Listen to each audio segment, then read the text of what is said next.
Hey, what's going on YouTube? This is a Psycho, as well as Ether. Blah. And Gmar. What up? Alright YouTube, I'm actually bringing this video out as a review of the map pack Uprising for Black Ops 2. We're going to start with the online, so Ed and Gmar here are pretty much not going to be included on it because they hate the online. They care about what we're going to talk about next. So we'll start with the online stuff. So the online maps are Encore, Magma, Studio, and Vertigo. Great maps, but I prefer Studio more, just because it's the Black Ops 1 original firing range with different skins. I really didn't care too much about the last three. I don't know, just something about them I didn't like about it. When I point them out, I'll put another video about the things I hate about it. So, you know, sorry Triarch, you know, you did really good on Studio, but the other three just, yeah, sorry. You just didn't cut it for me. Anyways, next topic here, the last and final thing, which is what Ed and Gmar are going to come in with me on this one, is the zombies, the Mob of the Dead. We did a what was it, 127-minute run? Yes, 127-minute and some odd second run. So, you guys really want the exact time? 2 hours, 7 minutes, and I think 49 seconds is what I saw from the film when I saved it. We have the film saved, so if you guys want to see the gameplay to that on either my view, Gmar's, or Ed, which is Ether, just let me know in the comments below, and I'll find a way to record it and put it on there. So my view on Mob of the Dead right now, fucking crazy ass fucking map. Shit, fucking, what can I say about that map? You really definitely need to watch where you're going, stay out of corners as much as you can. We did all the Easter, or most of the Easter eggs. We got Pop Goes the Weasel. All the Easter eggs. Actually, all the Easter eggs. Thank you, Ed, for pointing that out. But, you know, it's, like I said, Mob of the Dead is probably the craziest zombie map I've probably ever played, even though I'm more online. And ignore the dogs in the background if you can hear them, ladies and gentlemen. Yeah. Ed, what's your view on Mob of the Dead? My first view on Mob of the Dead was the actual video itself on Mob of the Dead. And I'm not talking about the behind the scenes. I'm talking about the one where they're going through their escape plan. And first thing I want to say to Triarch is good job. I like what they did with Break My Rusty Cage by Johnny Cash. Congratulations. I actually approve that one. I'm glad they stepped away from their A7X, metal, dark rock, and went with something more country line for a time period age, for actually when it's supposed to be. You know. Mob of the Dead first hit me as a totally different change in the map. This was a survival story, and it was completely awesome. The first time I played it, I was scared out of my freaking mind. I couldn't make trains from where I started out at. I couldn't figure exactly out what I could make a plan on, because as soon as I tried to make a plan, that plan went down the drain. The zombies just would not let me have it. The guard, Brutus, really scared the crap out of me. I had no idea what to do whenever he showed up. But overall, the mystery behind it and the gameplay of it is this is probably one of their best. No, let me rephrase that. This is the best zombie map that I have seen these guys do. So Treyarch, that was a good job on your part. still working on some of the achievements, me and Gmar. And we're... Go ahead. We were definitely working on everything. It was so hard just to get a good system. And then after that, it made the map a little bit more bearable. You definitely gotta know what you're doing. If you have no idea how the map works, any idea on where any of the perks are, any of the weapons are, the mystery box, any of the key locations, then if you're playing with some seasoned people, you can stand a good chance on learning a good deal about it, but you also risk your team. You are a very big anchor holding everyone back if you can't watch your back and figure out what you're doing as quick as possible. All right. And I think Gmar could really agree with me on that one. Oh yeah. Out of all the zombies, you know, when you first started Mob of the Dead until now playing it, what weapons would you say would be the reliable weapons to have on you during this Alcatraz hellacious fucking map on you? What would you say would be the weapons? Well, personally, there's a few weapons that me and Gmar both agree on, and then there's some that we have personally for what we wish. You know, a good thing to have would be the LSAT. And I know Gmar agrees with me 110 on that one. Alrighty. Overall, what do you give Mob of the Dead map, Alcatraz Zombies, rating-wise? Personally, I would give this one a 10. A 9.8 to 10. And that's specifically because all of the variety of guns.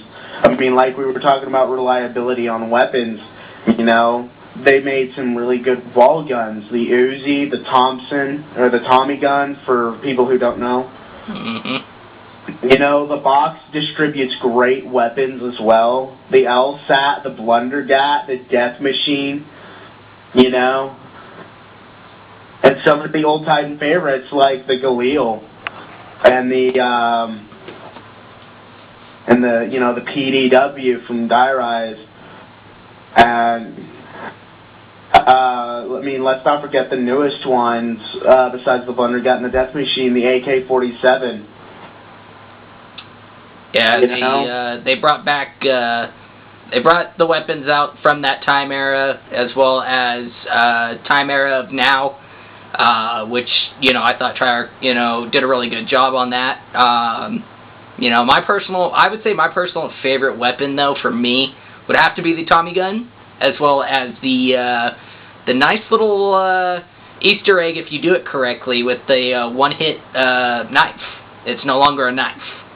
Oh, the golden spork. Mm-hmm. Yeah, the golden spork, ladies and gentlemen, is a one-hit, one-kill up till round 34 is the deadline for a one-hit, one-kill. So if you can get... This thing absolutely surpasses the Galvanicles. If you can get the golden spork early, get it.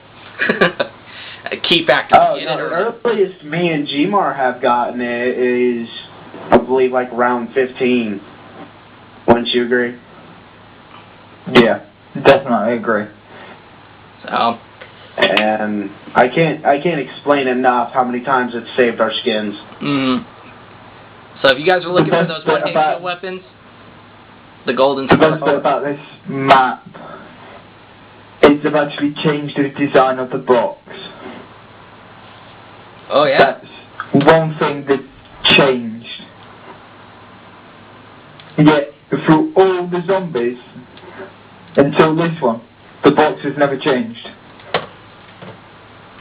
I think it's actually a very good job at what it is. I think it's actually, awesome that they brought in somebody who can not just, if you remember from, what was it, Ascension on the first Black Ops, they had the little monkeys that would run around and take away your perks.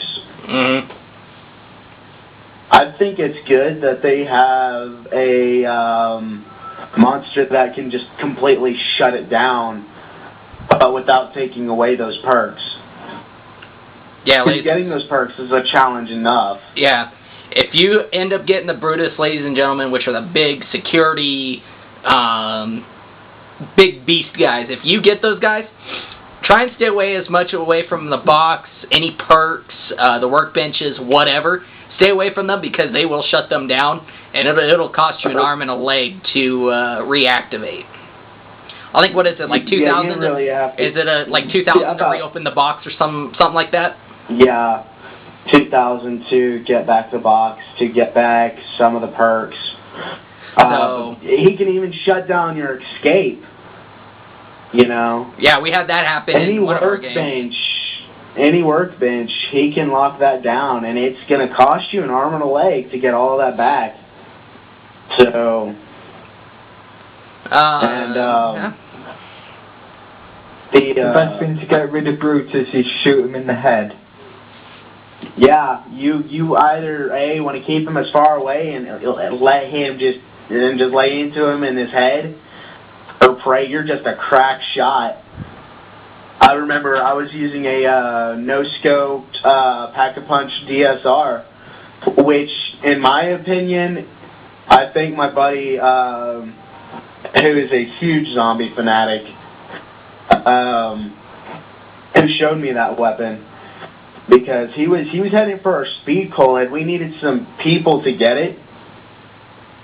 Oh, Brutus had his helmet off, and as he was rounding the corner, I whipped out the DSR and popped him in the head real quick, and it was over. He dropped down. So headshot on the Brutus is the way to go if you want to take that big guy down. You definitely want a powerful weapon. Yeah, you definitely want to try and get your stuff pack-a-punched early as well. It's definitely going to save your life. I like the fact they don't. Go ahead. That they don't make it an issue if you leave Pack-a-Punch.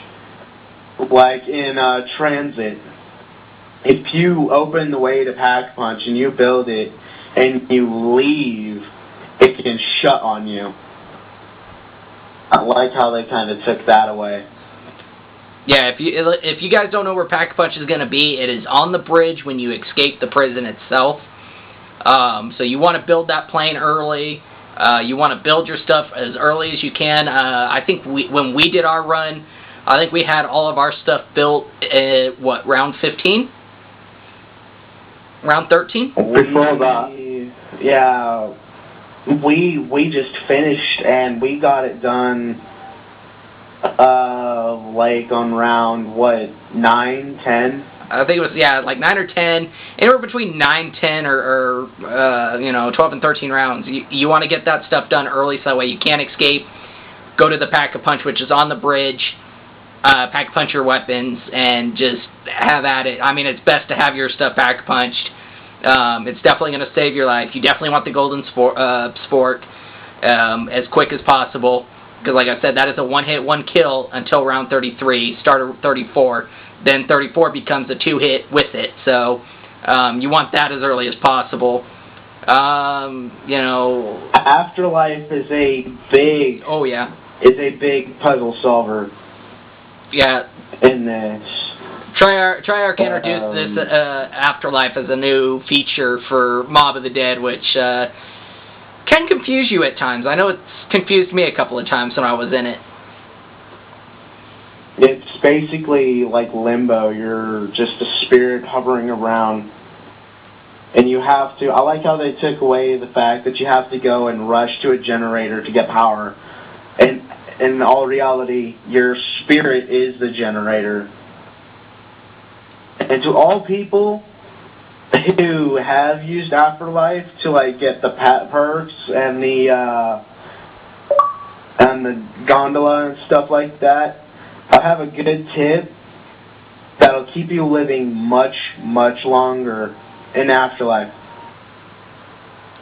All it takes is just one small blast on the voltmeter. That's all it takes. And then you can like run off to do the next thing.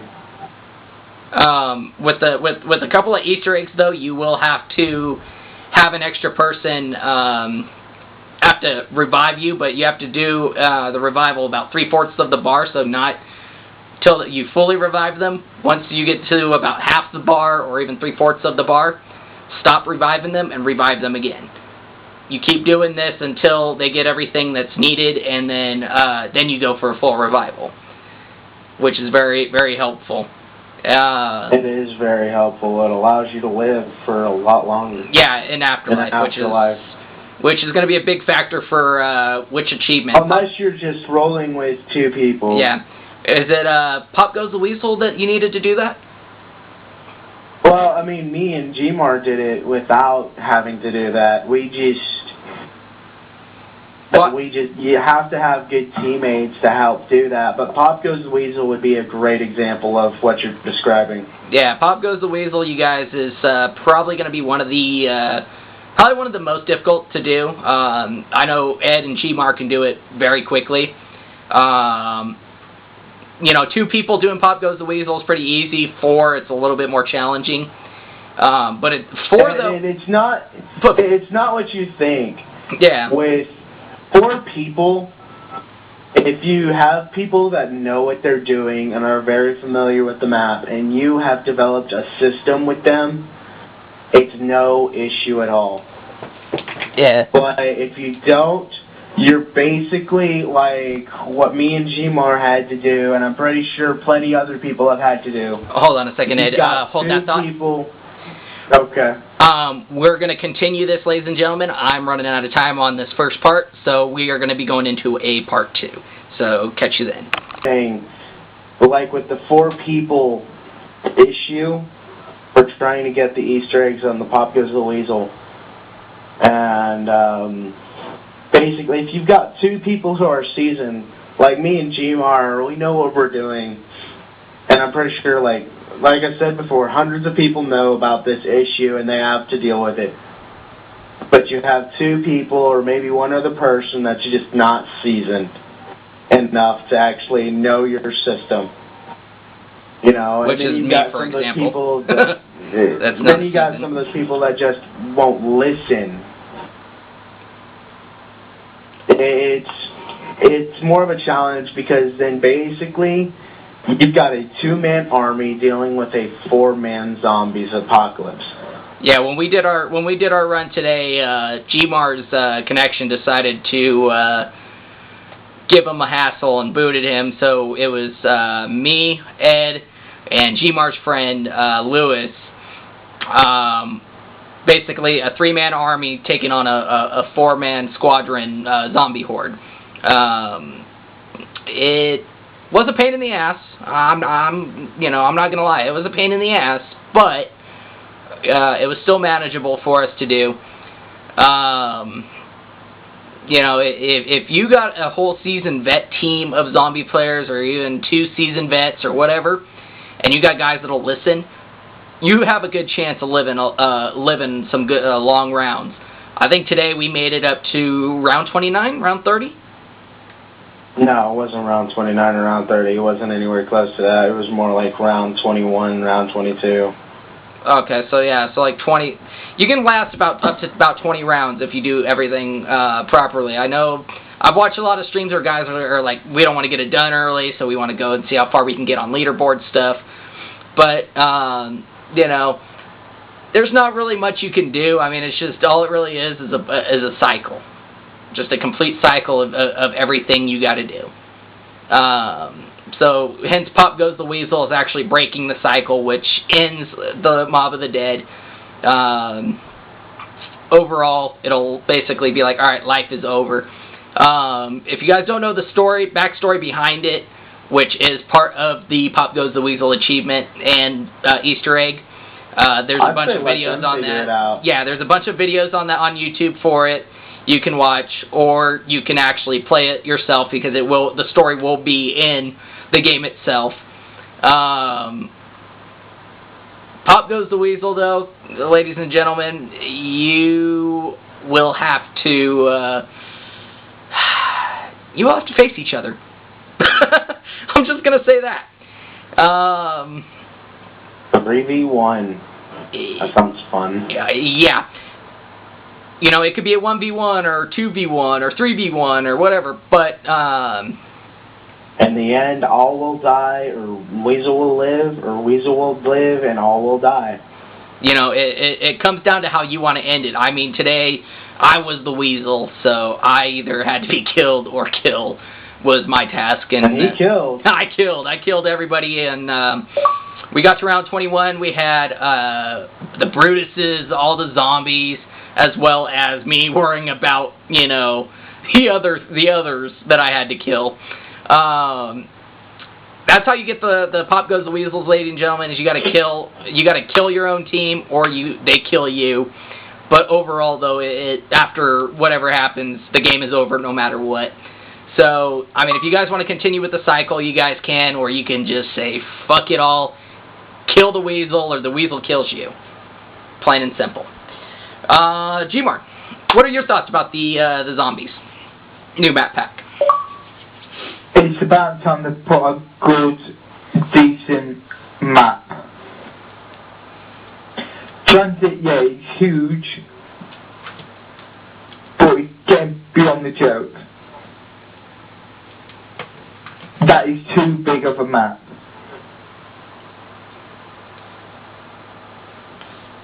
Like Ascension, that was an alright map. Mob of the Dead, alright map. As soon as you start going huge maps, that's where it gets more difficult. What would you say Mob of the Dead is a combined of map-wise for you? Like, what maps from, like, Black Ops 1 or World at War combined together would make Alcatraz's Mob of the Dead for you? Me personally, it'd probably be Ascension, to be honest with you, because it's round about the same size.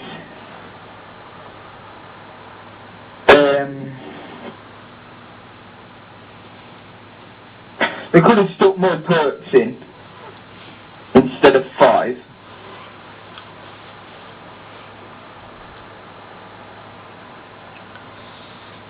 If you had the choices of perks to be put into Mob of the Dead, what perks would you have put in the map? Oh, I think everybody would agree. Mule Kick and Flopper. Or even just Mule Kick. You know, even just Mule Kick too, you know, like I was saying. I prefer Flopper. I love Flopper. Alrighty. What maps or what guns do you personally find favored for you, Gmar? Blundergat. Blundergat and the Uzi. The Blundergat and the Speakeasy? Is that what you were saying? The Blundergat and the Uzi. And the Uzi. M3 is what I mostly use. Okay. Overall, with Mob of the Dead, what do you give the rating for Mob of the Dead? 9. A 9? Yeah. And you've played the online maps too, right? Like all the online maps? Yeah. What would you get the online maps? Like all 4 of them combined together? 7. 7? I wouldn't even give them a 7. What would you give them? I would personally give them an... I mean, if I wanted to be generous about the thought behind them, I would probably say, yeah, around a 7. But I'm going to be honest with you, and the only way that they're going to get a 7 is because of studio. Specifically because it is an old classic. But I'm going to give it around maybe a, I want to say about maybe a 6.7 to 6.9. Still pretty high, a little above half, so that's not bad. A little above half. They're unique. They're unique. You know, I give them that. What map can you absolutely fall to your death in from a 1,000-foot plunge? And what map can you get killed by lava? You know? Yeah. You know, my online thoughts. Studio just straight up rocked it. My online thoughts, I give Triarch a 6 for just because, you know, Studio was the only thing that really saved the rating, because I would have gave the other 3 literally a 3 or 4. I mean, don't get me wrong, they're unique, but just there's something about them that just like, really, you know. But Mob of the Dead... Vertigo's a big circle. Yeah. You know, there's too many ways for, like, 2 enemies to come up behind you and in front of you, and it's like you're sandwiched in. So, and that gets really annoying. It is. Then Mob of the Dead, I mean, I straight up give it a 9.5 to a 10. Just because, you know, it is the ultimate badass zombie map that has ever come out for zombies. And it definitely...